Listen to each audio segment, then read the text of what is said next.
It is January the 14th. We have 7 games. We have maybe some returning Nets players.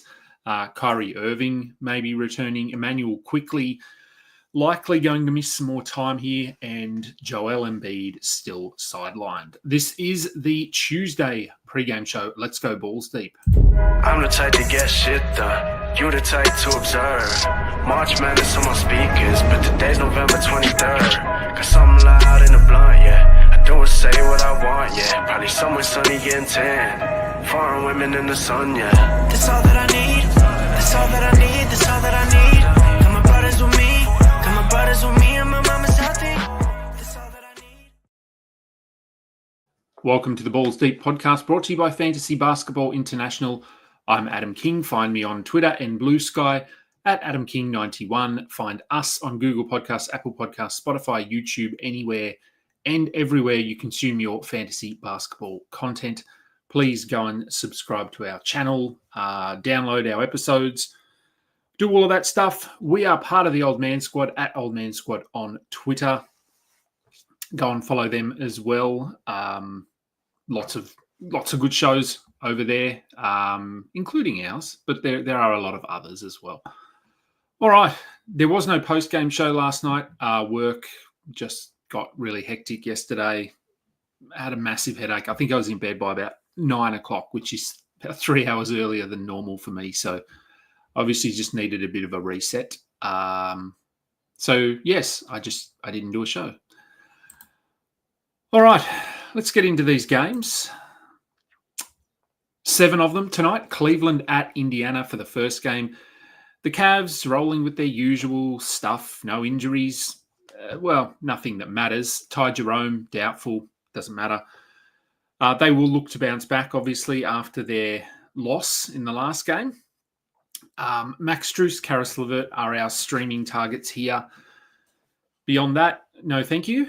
For the Pacers, though, there is obviously a little bit of news here. Tyrese Halliburton, doubtful. Surely he doesn't play. I mean, it's the Pacers, who knows? But assuming that he doesn't play and common sense prevails and he will potentially not play for a couple of weeks, we are looking at Andrew Nembhard. So go and add him if he's available. Next would be... although I think Ben Shepherd will start, I think I'd still rather look at TJ McConnell for streaming purposes. Shepherd and Mathurin are sort of the same player. So I guess if Mathurin's not shooting the ball well, maybe Shepherd gets hot. But I'd still rather McConnell. We know in 22, 24 minutes, he can give you 6 assists, 2 steals, 10 points. He shoots efficiently. So McConnell would be the flyer here. Obi Toppin, look, maybe they play a little bit more of him and go with some bigger lineups, especially against this Cavs team. So Toppin, maybe. Jarris Walker has played well of late, but not consistent enough. I don't think that we need to be adding him. All right. OKC at Philly for the Thunder. Alex Caruso just wasn't even questionable. He was just not injured anymore. So, okay. Do we go and add him? Look, steals, by all means, stream him in if that's all you need. But this was the 3rd absence, I think, because of this hip injury. So I'd say they're going to be pretty cautious with him. He wasn't really playing more than about 22 minutes anyway. I think that probably the bigger takeaway from him coming back is that it takes a little bit off the top when it comes to value for Cason Wallace, Aaron Wiggins, Isaiah Joe, because it's just another guy in that rotation. I think I'd still have Wallace as my preferred target out of all of those guys. Lou Dort as well, I guess. Then it's Caruso if you need steals, Isaiah Joe if you need threes. Wiggins has been playing well, but I feel he's the most, what's the word? I don't know what the word. Anyway, he is the least trustworthy, I think. So if he comes on, he's not playing well, he'll play 12 minutes. Where I think Caruso, Isaiah Joe, they're fairly solid in their playing time. For the Sixers, no Joel Embiid again, no Andre Drummond. Tyrese Maxey is questionable. That's obviously a big one if he doesn't play. Paul George should play. Caleb Martin likely to return as well, but we will see. So Kelly Oubre, he should continue being rostered. Eric Gordon started that last game. I just don't think I can tell you to go and add Eric Gordon. Surely not. But, I mean, if Maxey's out, if Martin does miss again, I'd probably rather Reggie Jackson, to be honest. I think if Maxey is out, they probably start Reggie Jackson. He's obviously more of a ball handler. So maybe if Maxey's out, you want to go and give Jackson a bit of a look there. Eric Gordon, if you need threes. Yabusele should continue to play strong enough minutes that he should be rostered. The production is up and down, but the opportunity is there. But keep in mind they are up against the Thunder here, so always a tough matchup against this team. Phoenix at Atlanta. Phoenix without Yusuf Nurkic, of course. Grayson Allen is probable. Plumlee will start. We assume he will continue to start, but Iguodala, who's been playing more minutes than him, has looked better than him, so I don't mind him as an ad/stream just to see what happens. Grayson Allen, if you need threes. Royce O'Neal is obviously back now. I think he's worth streaming in as well. I won't call him an ad yet, but after tonight, depending on what his minutes look like, he could move into that territory. It's sort of, I think his value depends on how much they lean into Ryan Dunn and how well Ryan Dunn is playing as the starter. If Ryan Dunn's not playing well, they will just roll Royce O'Neal out in that role. So Dunn, I think, also can be streamed in or picked up, but I'm not as excited as I am about Iguodala when it comes to Dunn. So, yeah, let's have a look at what they look like tonight and check back in the post-game show. Trae Young is questionable. He made shoot-around, though. I think I just read... Oh, I don't want... Hang on. I don't need Jeremy Sohan up there. I thought I saw something about Trae somewhere. That he made shoot-around. Yes, made shoot-around. So that's a good sign. Hopefully he plays.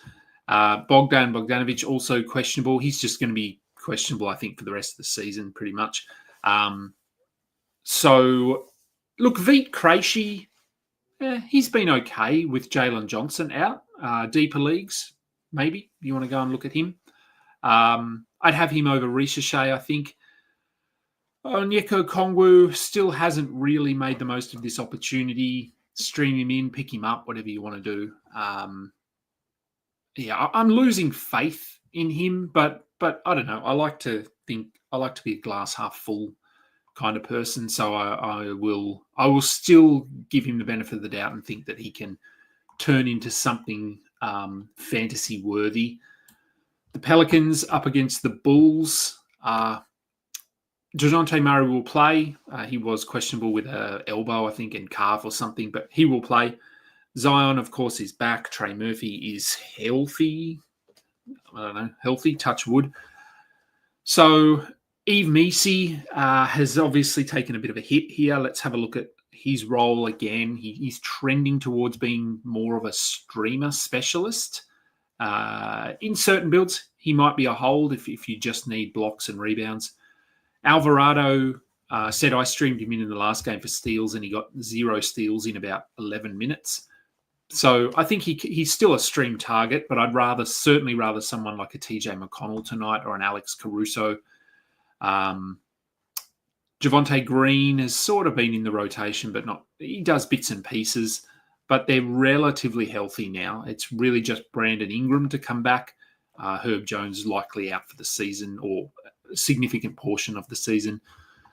For the Bulls, Kobe White questionable. Ayo Dosunmu also questionable. So we would assume that Kobe White, if he plays, will move straight back into the starting lineup and Lonzo Ball will move to the bench.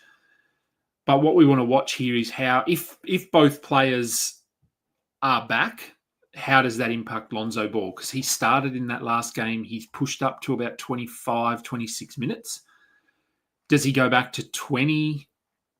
We haven't really had a good look at Lonzo with Dosunmu in the lineup. They've sort of missed each other in terms of playing. Lonzo was injured, then Dosunmu got injured. So this will be a good look at what that looks like. Obviously, Dosunmu could be eased back in. He could be on a bit of a restriction. He had been a must-roster player before the injury, but Lonzo is now back and playing well. So I think you could stream Dosunmu in for tonight, see how much he plays. I would hold Lonzo because he only needs about 22 minutes. So if he can stick at that range, I think he'll be okay. And then Patrick Williams, we can move on from him. Everyone else, we just roster as per normal. Sacramento at Milwaukee. If you went and dropped Keon Ellis, which was probably the right move, we talked about it, you probably want to go and add him again. Malik Monk is out with groin. Is that what it was? Who am I looking for? Malik Monk, where are you? Yes, groin. Well, okay, groin soreness. Just soreness. Let's see what it looks. See if this is more than soreness. Assuming he maybe misses a week here, 2 weeks with a groin, then we get another 2 weeks of Keon Ellis. So I would go and add him again for now. Herder will get a little bit of a bump, but I think it's Devin Carter who plays more. Deeper leagues, maybe you give Carter a look, but Ellis would be the priority there.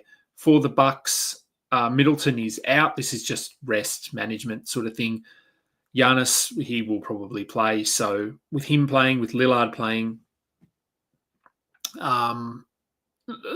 maybe Lopez can do something in this game.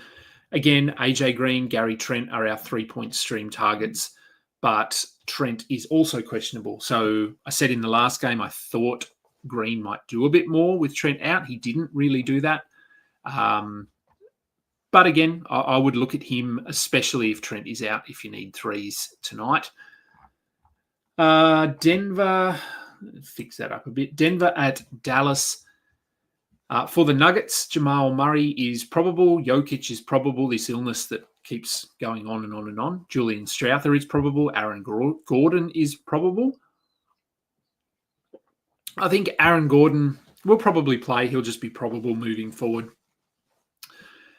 He could be a tough guy to hold for the next 2 weeks because I do think we talked about this a couple of days ago. I think Gordon could stick on the bench for a few weeks. It was a second, the same injury happened twice. So they're going to be really cautious here. So Peyton Watson could remain relevant, and I think Westbrook remains the starter. So we stick with Westbrook, make no changes. Christian Brown could be the one that takes the hit here eventually. He's probably still a hold, very borderline. But if Watson continues to play well, Strawther is playing better, and Gordon will ramp up, I just think it could be Brown that I don't think they move him out of the starting lineup, but he could be a 22 to 24, 25 minute per night player rather than that 30 plus we were seeing early in the season. Things have changed in Denver. For the Mavs, Kyrie Irving questionable with his back injury. So that's obviously a big one. If he is back, then we have very little interest in Jaden Hardy. I would still hold Grimes, Dinwiddie, Marshall, because we were looking at all of those guys before the Irving injury. Their value was tied in initially to the Luka Doncic injury, and Doncic is obviously not back. So I would be holding them. Obviously, there's a little less for them to do if Kyrie's back, but I think they can still be worthwhile in 12-team leagues. Najee Marshall also, as long as he's starting, he typically does enough. Klay Thompson coming off a very good game, which was good to see if you've held him through all of the trash that he was putting up. Hopefully he can build on that. We'll see how he goes tonight. Lively, I mean, I don't know if we need to talk about Lively anymore. He's pretty clear hold. Gafford, probably just a streamer at this point. Brooklyn at Portland. The Nets could have a few guys coming back here. We will see. Ben Simmons is questionable. Well, he's not coming back, but both he and Claxton are questionable. I would assume that they miss either tonight or tomorrow. They're on a back-to-back. Cam Johnson and D'Angelo Russell also questionable to return. Cam Johnson made shoot-around, I believe. I saw that just before I jumped on. Oh, come on. Cam Johnson made shoot-around. That's a good sign. It means that he's trending towards playing, as is D'Angelo Russell, who made shoot-around. It doesn't mean they will, but it does mean that they're there, they're with the team. I guess the opinion at the moment would be that barring a setback, barring a niggle, anything like that, they will play. Keep an eye on it. The issue tonight, obviously, they play a late game, not an early game. So if your lineups lock early, makes it tricky, but hopefully there's some flexibility there for you. So if Russell is back, if Johnson is back, if Claxton plays, if Simmons plays, then,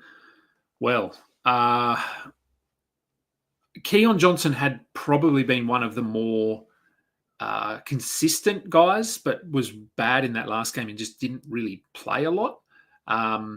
I still think he is okay as a 12-team option, as is Noah Clowney. I know he was very, very bad in that last game, but he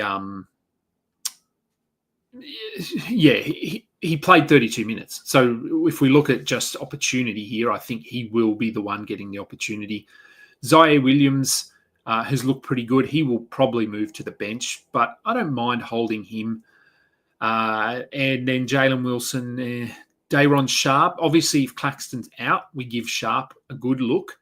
So it's really a lot of question marks here for the Nets, but good to see Russell, good to see Cam Johnson potentially returning. For the Blazers, Denny Avdia is questionable. DeAndre Ayton has sobered up. He will play tonight, which means that Donovan Clingan is probably a drop. Or, no, look, I mean, you could hold him. We want to really, what we want to see is whether they are making that transition into Donovan Clingan a little bit more. We've seen snippets of them potentially doing it, but not to the point where I think we need to roster Clingan in every league. But you could hold him for tonight and see.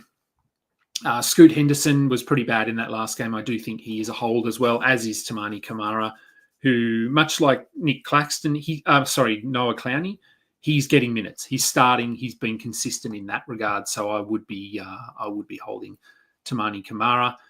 If Denny Avdia is out, it's probably. I mean, they could bring Scoot Henderson in, but I think it might be Chris Murray. He seems to be in favour at the moment, so it might be Chris Murray that moves in. And deeper leagues, maybe you want to give him a look. And that's all the games. Let's get to the questions very quickly. All right, Alex, what have you got to say? Chet was getting shots up at shoot-around, strength conditioning before he returns. Look, there's always a possibility that he comes back early. This injury is not a common one. It's not an ankle. It's not a knee. It was a hip, quite a severe hip one. So, look, we don't know. We don't really have a lot to compare this to. But as you're right, they will not rush him. They absolutely don't need to rush him. So the fact he's back and doing stuff is good, but I still don't see him coming back before the All-Star break. I mean, the ramp up for Paolo was 2 weeks on his injury. So I would think minimum of 2 weeks for Chet, and that's once his designation has changed, which it hasn't. Franz Wagner's has, for those keeping score. His designation has changed to conditioning, recovery, whatever it is. So that would tell us that he could return before the All-Star break. As I said, Paolo's return to injury was 2 weeks, a return from injury. So if we project forward 2 weeks, then we're end of January. So maybe we do get Franz back a little earlier than I thought, which is great. But as for Chet, I don't think that we would get him back before the All-Star break. Gurkham Hi, Kingy. What do you think about Isaac's emergence? Do I think Goga's minutes may decrease even if he is back? Oh, it's tough to get a read on this Orlando rotation at the moment, and obviously with Franz coming back, it complicates things. I think Goga will continue to start. That's my opinion. He certainly won't be playing the 35 minutes he was playing like 2-3 weeks ago because they just don't need him to. Isaac is the interesting one here. I don't think any of us thought that they would push him to 27 minutes. There was just no indication that was coming. It was sort of forced in that last game, but the fact that he did it, he came through unscathed, he played well, might give them a little bit of confidence in him moving forward. So I do think Goga's minutes could decrease, but I do think he continues to start and he's probably going to be a 12-team guy the rest of the way. Chad, what do I think the odds of Cam playing? Yeah, like I said, I think it's decent enough. The fact he's there at shoot around is good. So they are on a back-to-back, so I think even if he plays tonight, he probably won't play tomorrow. But we'll see. I mean, this is just an ankle injury. So again, my theory of injuries is that you shouldn't be coming back until you're 100%. And if you're 100%, why would you need to sit a back-to-back? But, of course, we know that's not the case. So I think he plays one of the two. Whether they decide to sort of stagger he and D'Angelo Russell, maybe one tonight, one tomorrow, I don't know. We'll get some clarity, obviously, later tonight. But I think there's a chance he plays tonight. Alex, hope you're feeling better. Yeah, look, I am. And it's... I said work was just busy, and I think the night before, I think I've talked about it before. I sleep with a CPAP machine, so I'm an old snoring man. So I do need my CPAP machine, and when I don't have it on, and sometimes I just take it off when I'm asleep, and I don't realise it. It doesn't end well for me the next day. So last night, good night's sleep. So feeling better today. Another one from Gurkham. Am I saying that right, Gurkham? Let me know if I am. Besides, what do I think the odds of Kyrie and D'Lo sitting one of the back-to-back? Yeah, good. D'Lo, yes. I think he definitely sits one of the two back-to-backs. And if the Mavs have a back-to-back, which I'm assuming they do, because you've said Kyrie, and I know there are 11 games tomorrow. Dallas. Oh, yeah, they play the Pelicans tomorrow. So, yes, I think Kyrie definitely sits one of the two. A back injury, yes, he will. Who would I prefer, O'Neal or Isaiah Stewart from Matt Carmody? I think O'Neal. Yeah, I think Royce O'Neal there. Chinchilla in a 10-team points league, who's better upside, Brandon Miller or Amen? Tari. Yeah, it's a good question. I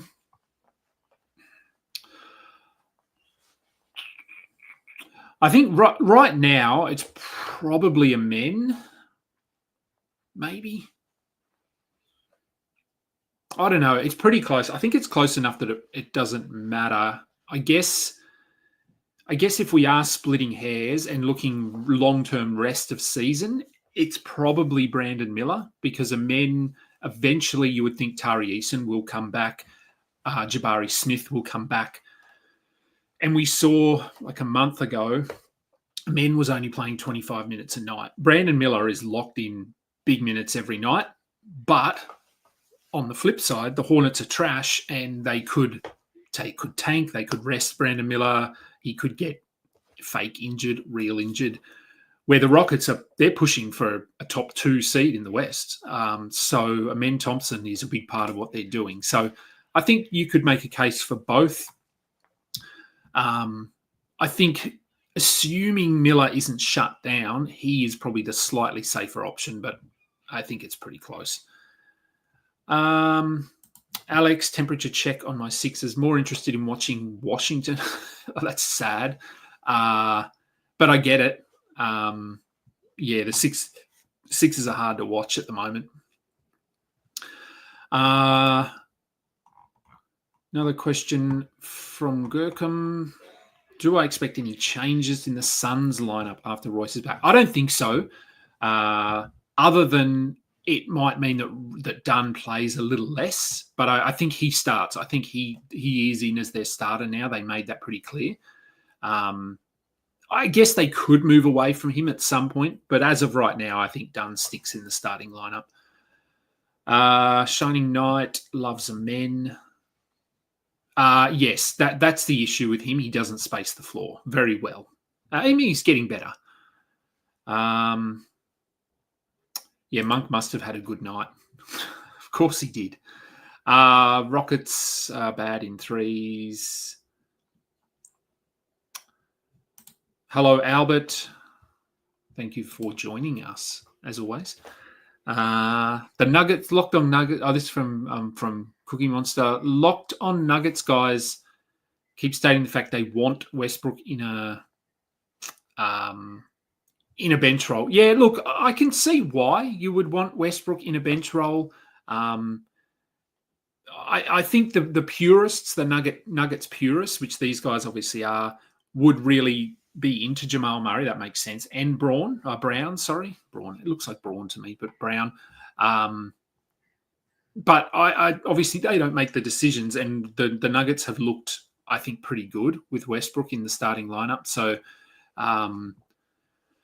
yeah, look, I'm certainly not the biggest Westbrook guy. Never have been. But in saying that, he has looked so good this year, and he just looks to be at a point, I think, in his career where he doesn't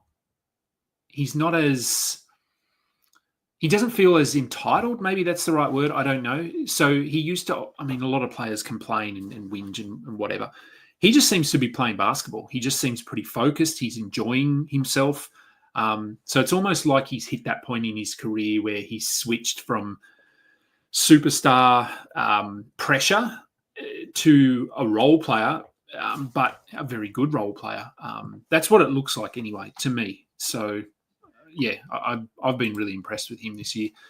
Cam being back is a disaster for Zaire minutes. Yeah, look, it's not great. I'm going to hold Zaire, but yeah, all of those guys I think are going to be a little bit risky.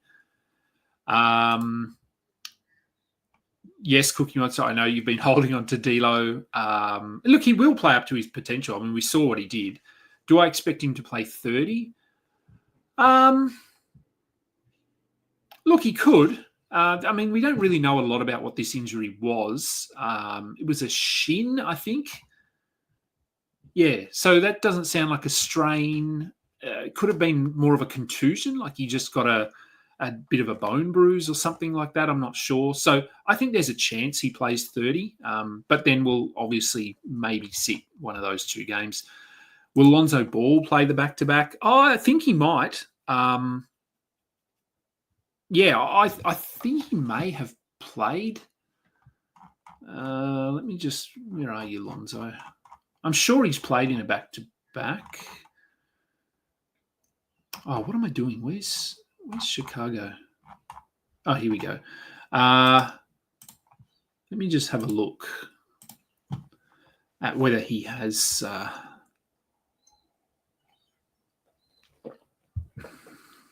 Come on. Okay, Lonzo.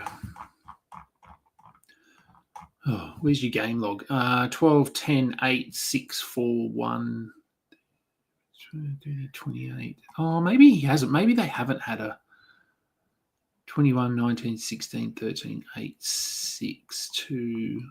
Okay, so no, maybe he hasn't played. He missed a couple of games there. That wasn't... Look, yeah, he's played in every game since returning at the end of last year. They just haven't really had any back-to-backs. So, yeah, I'm not sure. I think he might. Yeah, I would say maybe 60-40 that he does. Do I think Monk's injury is serious? Was looking to trade for him. Yeah, I don't know, actually. This sort of...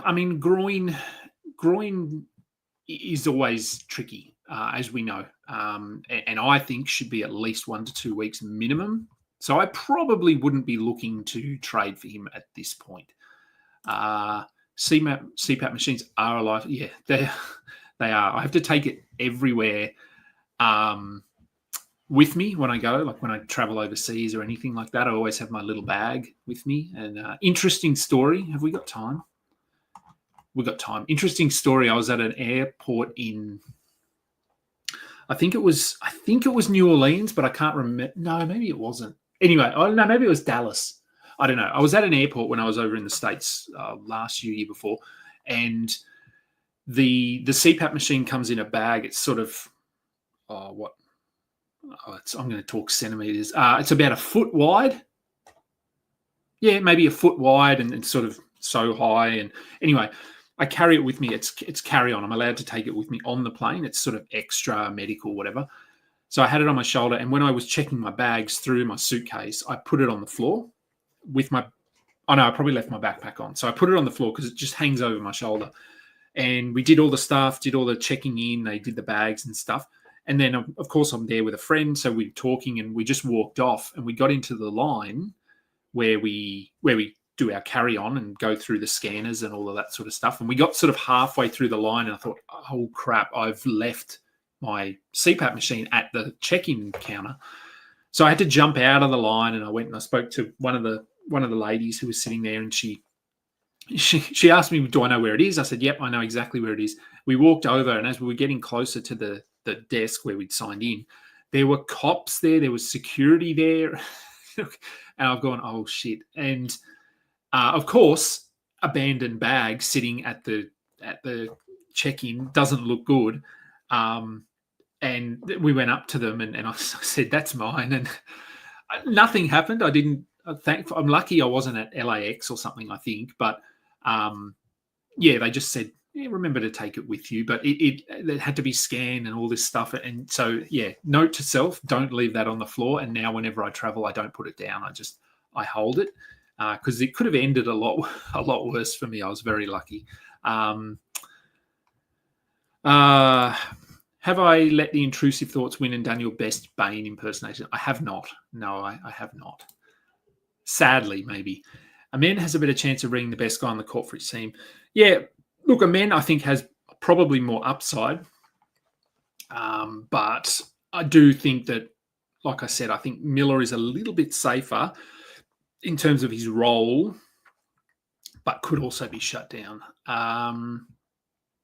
Any sell high on Amen? If you could move him for a top 40, you could consider it, but I'm not moving him anywhere. I just love having him on my team too much. Is it Hoi Nguyen? Maybe. G'day, Kingy. I'm sitting fourth in a 10-team 9-cat finals ending 30th of March. Luca has a 4-game week. Do you think it's worth sending an offer for Luca? Yeah, you could. I mean, it's a bit of a buy low at the moment on Luca, obviously. So now would be the time. If you're sitting fourth, you're probably going to be without Luca for, I don't think he's back before the All-Star break. So you probably get him back with maybe 2 weeks left in the regular season if you think you can hold on.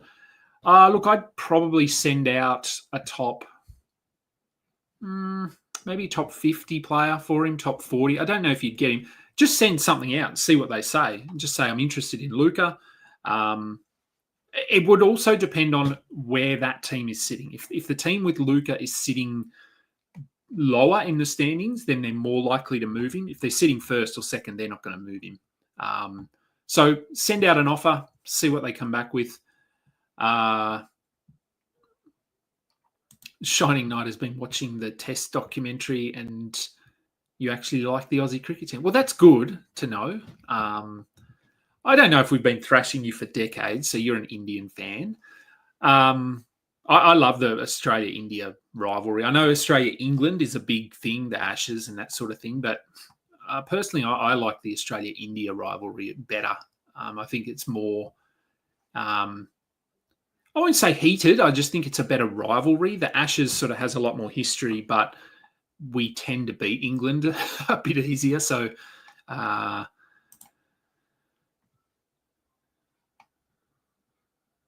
Okay, so something. Oh, this is just from Chad. Ignore any locked on content calling them industry feels dirty. Yeah, look, it's. I listen to some of the locked on guys. Obviously, I listen to Josh. He's a locked on guy. And I know a few of the locked on hosts. I don't listen to all of the shows, so I couldn't. I'm fairly neutral, I think, when it comes to that. And look, I mean, I'm sure people say that don't listen to Balls Deep as well. So it's again, everyone with their opinion. Vasil had a rare game where he started and finished strong. He did. I was at work, as I said yesterday, but I was watching the box scores and he started well, and I thought, here we go again. But he finished well. 23 points, I think. He had a couple of steals, 50% from the field. I'd love it if we could get this. Yardship. Would I trade away Brook Lopez for Chris Paul? Yeah, look, obviously you're fully aware here of the change in stat set.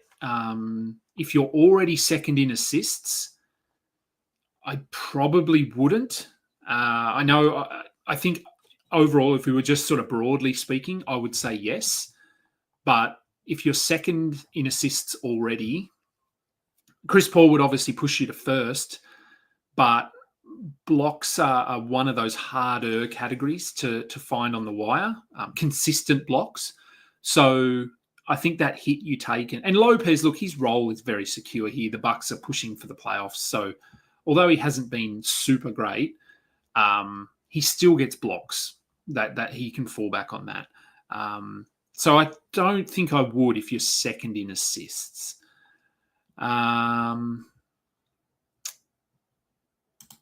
Yes, I did feel, if that's in regards to the CPAP machine at the counter, it was the annoying thing was then I had to go and line up again, and I had to was it that one? I had to walk all the way around. Like they couldn't get me back into that line. Anyway, it was we got there. We made our flight wherever we were going. You're a brown guy with a beard. If you left a bag, you'd be taken for questioning. I don't have a beard, actually, because I did, but now I can't have one because my CPAP machine only covers my nose, not my mouth. And obviously, I'm a snorer. I open my mouth when I sleep. And I just couldn't have the full face one. It was way too annoying. My dad has it, but I couldn't. So I actually have to tape my mouth shut every night. So I can't have a beard, which is annoying because I hate shaving and I have to do it like every 2 days now. Because I have to sticky tape my mouth shut. So there you go. My wife probably appreciates that. Amen and Westbrook in the 7-teamer. Should I hold? Yeah, I think you could hold. Yep, I think that's okay. Based on what they're doing now, yes. Io or Nemhard? I'd go Nemhard at the moment with Halliburton out. I know Io had been pretty good, but as I said, Lonzo wasn't playing as well then. So Io was always that guy that we were he needs 30 minutes and he's very borderline anyway. I think Nemhard is going to be locked in now for 35 minutes and will have the ball in his hands a lot. Shiny Knight grew up watching McGrath, Warren, Punter. Yeah, they were the golden years of Australian cricket. I mean, we're pretty good now, but yeah, that team back then was unstoppable. So Chad said we just got some JV trade news. Reports they won't take picks but want pieces to further their rebuild and don't want to eat into a deadly contract. Yeah, look, that makes sense, I guess. Picks, I think, are a bit overrated. So I would, if I was a team, I'd rather get back pieces. There's always so much uncertainty when it comes to picks. I know we talk about these teams that have 20 picks for the next 7 years and things like that. They're not actually going to pick them. They're going to use them to try and trade. But the amount of second-round picks that pay off is pretty low.